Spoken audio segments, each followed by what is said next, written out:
करते हैं अपना डीएनए ट्रांसक्रिप्शन का वीडियो जिसमें हम एनिमेशन से समझेंगे कि डीएनए ट्रांसक्रिप्शन कैसे होता है। तो बच्चों सबसे पहले हमारे पास ये देखो ये एक टारगेट जीन है जिसने मैसेंजर आरएनए में ट्रांसक्राइब होना है, ठीक है? तो डीएनए के अंदर सबसे पहला जो एंजाइम आएगा वो होगा डीएनए हेलिकेज, ठीक है? और ये इस टारगेट जीन को ओपन करेगा, इसके जो नाइट्रोजनियस स्पेसेस हैं उनको ओपन करेगा ताकि इजीली मैसेंजर आरएनए सिंथेसाइज हो सके। कैसे करेगा इस एनिमेशन को गौर से देखो बच्चों, जिस तरह से डीएनए रेप्लिकेशन के अंदर हेलिकेज जो है वो हाइड्रोजन बॉन्ड्स को ब्रेक करता है ताकि बेसिस ओपन हो, बिल्कुल इसी तरह रेप्लिकेशन में भी होगा, ठीक है? और हेलिकेज एंजाइम जो है वो डीएनए को ओपन करता जाएगा और ये देखो कि जिस तरह साथ ये ओपन करता जा रहा है तो एक बबल सा प्रोड्यूस हो रहा है। इस बबल को हम ट्रांसक्रिप्शन बबल बोलते हैं, ठीक है? इस ट्रांसक्रिप्शन बबल को गौर से देखो बच्चों, तो ये एक अनबाउंडेड डीएनए रीजन है, एक ओपन डीएनए रीजन का एरिया है, ठीक है? और इसके दो स्ट्रैंड्स हैं, एक है हमारे पास टेम्पलेट स्ट्रैंड जो बिल्कुल नीचे वाला है, ग्रीन कलर में हाईलाइट हुआ हुआ है, और ये वो स्ट्रैंड है बच्चों जिससे मैसेंजर आरएनए ने सिंथेसाइज होना है, इसलिए हम इसको टेम्पलेट स्ट्रैंड बोलते हैं, ठीक है? क्योंकि इससे मैसेंजर आरएनए ने बनना है। और इसके ऊपर वाला जो स्ट्रैंड है उसे हम कोडिंग स्ट्रैंड बोलते हैं, ठीक है? अब इन दोनों में डिफरेंस क्या है? तो सबसे पहले हम इस चीज को अंडरस्टैंड करें कि बेटे जो ऊपर वाला स्ट्रैंड है कोडिंग स्ट्रैंड, उसकी जो डायरेक्शन है इसे गौर से देखो, 5 प्राइम से 3 प्राइम है, ठीक है? लेकिन इसके ऑपोजिट जो नीचे वाला स्ट्रैंड होता है टेम्पलेट स्ट्रैंड, उसकी डायरेक्शन होती है 3 प्राइम से 5 प्राइम स्ट्रैंड, ठीक है? और क्योंकि मैसेंजर आरएनए टेम्पलेट स्ट्रैंड से बनता है, इसीलिए जो आरएनए पॉलीमरेज होता है वो हमेशा टेम्पलेट स्ट्रैंड को रीड करता है। ये देखो आरएनए पॉलीमरेज इसके ऊपर से मूव कर रहा है, इट मींस कि आरएनए पॉलीमरेज मैसेंजर आरएनए को रीड इस टेम्पलेट स्ट्रैंड को रीड करेगा और मैसेंजर आरएनए को ट्रांसक्राइब करेगा, ठीक है? तो किस तरह से ट्रांसक्राइब करेगा कि हमारे पास नाइट्रोजनियस बेसिस जो है उनका सीक्वेंस हम देखते हैं कि बच्चों जब भी मैसेंजर आरएनए बनेगा तो वो ही वही सिंपल रूल फॉलो होगा जो डीएनए रेप्लिकेशन में होता था कि साइटोसिन के ऑपोजिट क्या आएगा, ग्वानिन, ग्वानिन के ऑपोजिट आएगा साइटोसिन, और थायमिन के ऑपोजिट आएगा एडेनिन, ठीक है? लेकिन एक डिफरेंस आता है मैसेंजर आरएनए के अंदर बच्चों, वो होता है कि एडेनिन के ऑपोजिट हमारे पास जो बेस अटैच होती है वो यूरासिल होती है, ठीक है? थायमिन ऐड नहीं होता, और यही सबसे मेजर डिफरेंस है हमारे डीएनए और आरएनए के अंदर। अगर मैं यूरेसिल का स्ट्रक्चर गौर से देखूं बच्चों, तो यूरेसिल के अंदर और जो थायमीन है जो हमारे डीएनए के अंदर होता है उसमें मिथाइल ग्रुप का डिफरेंस होता है। तो आपको जब भी डीएनए नजर आएगा उसके अंदर हमेशा थायमीन होगी, और जब भी यूरेसिल नजर आएगा तो आपको पता चल जाएगा कि ये डीएनए नहीं बल्कि आरएनए है। तो ये एक मेजर डिफरेंस है बेसिस का डीएनए और आरएनए के बिटवीन।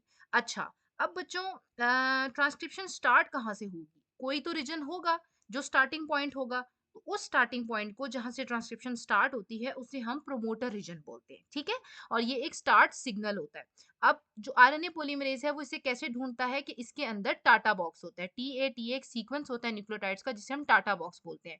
आरएनए पॉलीमरेज इस टाटा बॉक्स को आइडेंटिफाई करता है और प्रोमोटर रीजन के साथ बाइंड कर जाता है। इसका बाइंड करना इसे बताता है कि यहाँ से आपने ट्रांसक्रिप्शन को स्टार्ट करना है, ठीक है? तो आरएनए पॉलीमरेज 2 आया और उसने प्रमोटर को लॉक कर दिया और ट्रांसक्रिप्शन को स्टार्ट कर दिया, ठीक है? अब ये देखो यहाँ पर दिखाया हुआ भी है, मैंने फिर से ये चीज शो की, ये टाटा बॉक्स है, डीएनए का ट्रांसक्रिप्शन बबल है, ये आरएनए पॉलीमरेज 2 आया और इसने बाइंड कर दिया, ठीक है? और ये एक जीन मैप बहुत अच्छा दिखाया गया बच्चों, कि देखो ये येलो कलर में प्रोमोटर रीजन दिखाया है कि जीन का किस तरह से स्ट्रक्चर होता है। शुरू में सबसे पहले हमारे पास प्रोमोटर रीजन होता है जिसका मैंने आपको बताया टाटा बॉक्स है, और उसके ऊपर आरएनए पॉलीमरेज 2 जो है वो बाइंड करेगा। फिर उसके बाद स्टार्ट कोडॉन आता है। स्टार्ट कोडॉन वो पहला कोडॉन होता है जिसने मैसेंजर आरएनए में ट्रांसक्राइब होना होता है, ठीक है? उसके बाद हमारे पास कोडिंग रीजन आता है। कोडिंग रीजन वो रीजन है जिसने मैसेंजर आरएनए में ट्रांसक्राइब होना है, और सबसे एंड में हमारे पास आता है एंड कोडॉन, वो लास्ट कोडॉन जिसमें मैसेंजर आरएनए आकर एंड होगा। और उसके बाद सबसे एंड में हमारे पास एक साइट आती है जिसे हम टर्मिनेशन साइट बोलते हैं।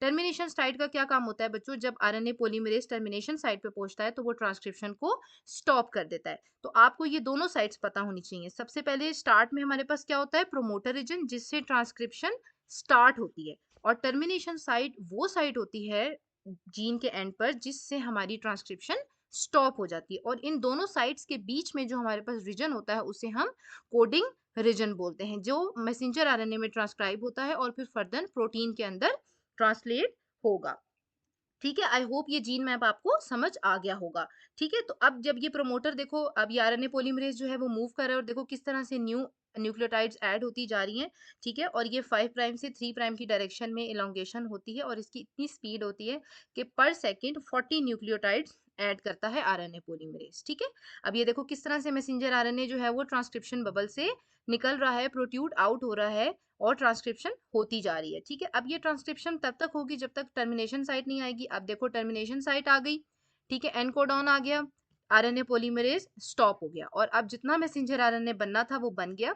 अब ये मैसेंजर आरएनए डीएनए को लीव कर देगा। ठीक है, आरएनए पॉलीमरेज भी रिमूव हो जाएगा और मैसेंजर आरएनए भी। अब ये जो मैसेंजर आरएनए बना है फ्रेश फ्रेश, इसको हम बोलते हैं प्री मैसेंजर आरएनए। ठीक है, ये वो मैसेंजर आरएनए जो अभी फ्रेश प्रोड्यूस हुआ है। ठीक है, अब बच्चों आपको मैं एक बात बताऊं कि इसने मैसेंजर आरएनए कितने कहाँ जाना है, साइटोप्लाज्म में फॉर ट्रांसलेशन। इसने फर्दर प्रोटीन बनाना है, तो इसको सेफली सेल का काम होता है कि इसे सेफली ट्रांसपोर्ट करे ताकि इसे रास्ते के अंदर कोई एक्सोन्यूक्लियस, कोई ऐसा एंजाइम इस पे अटैक ना कर दे और इसको डिस्ट्रॉय ना कर दे। तो उसके लिए सेल के पास दो तरह की मॉडिफिकेशंस होती हैं। सबसे पहले सेल अपने मैसेंजर आरएनए को बचाने के लिए 5 प्राइम कैप ऐड करता है बिल्कुल स्टार्ट में। ये देखो यहाँ से 5 प्राइम कैप ऐड होती है and it prevents degradation from exonuclease और एंड में हमारे पास एक पोली ए टेल, ए बेसिस की एक टेल ऐड होती है जो न्यूक्लियर एक्सपोर्ट और स्टेबिलिटी में हेल्प करती है। तो ये दोनों चीजें जो हैं वो मैसेंजर आरएनए को प्रोटेक्ट करती हैं। अब बच्चों हमारे पास ये दोनों मॉडिफिकेशंस हो गई। ठीक है, इसके बाद हमारे पास जो नेक्स्ट स्टेप आता है मॉडिफिकेशन के अंदर वो आता है स्प्लाइसिंग। अब बच्चों आप इस स्ट्रक्चर को गौर से देखो, आपको यहाँ पर एक्सॉन लिखा हुआ नजर आएगा और कुछ जगहों पर एंट्रॉन्स लिखा नजर आएगा। बच्चों एक्सॉन वो वाला part of the messenger RNA है जिसने आगे प्रोटीन बनानी है, जिसने ट्रांसलेट होना है। लेकिन इंट्रॉन जो ये ग्रे कलर का है, ये वो रीजन है जिसने प्रोटीन नहीं बनानी, ये ट्रांसलेट नहीं होगा। ठीक है, तो सेल क्या करता है कि इन एंट्रॉन्स को एक एंजाइम होता है उसके थ्रू रिमूव कर देता है और उस फैक्ट्री ऑफ एंजाइम को हम क्या बोलते हैं, स्प्लाइसियोसोम। अब ये देखो स्प्लाइसियोसोम बच्चों वन बाय वन सारे इंट्रॉन्स को रिमूव करेगा और सारे एक्सॉन्स को आपस में बाइंड कर देगा ताकि हमारे पास एक न्यू मैसेंजर आरएनए का स्ट्रक्चर आ जाए। देखो एक्सॉन 1 2 3 4 और 5 प्राइम कैप पोली ए टेल। तो ये जो अब हमारे पास मैसेंजर आरएनए आया है आफ्टर स्प्लाइसिंग, इसको हम बोलते हैं मेच्योर मैसेंजर आरएनए। ठीक है, इसमें मॉडिफिकेशन कंप्लीट हो चुकी हैं और अब ये वाला मेच्योर आरएनए जो है बच्चों, ये हमारे न्यूक्लियस से साइटोप्लाज्म में मूव करेगा फॉर फर्दर ट्रांसलेशन। ये देखो किस तरह से ये mature messenger RNA with exons only nucleus से रिमूव हो रहा है, एग्जिट आउट कर रहा है न्यूक्लियर पोर के थ्रू और साइटोप्लाज्म में एंटर हो रहा है। और ठीक है, यहाँ पर ये जो है इसकी साइटोप्लाज्म के अंदर इसकी ट्रांसलेशन होगी। तो आई होप बच्चों आपको ये वीडियो पसंद आई होगी, आपको सारे स्टेप्स क्लियर हो गए होंगे ट्रांसलेशन के।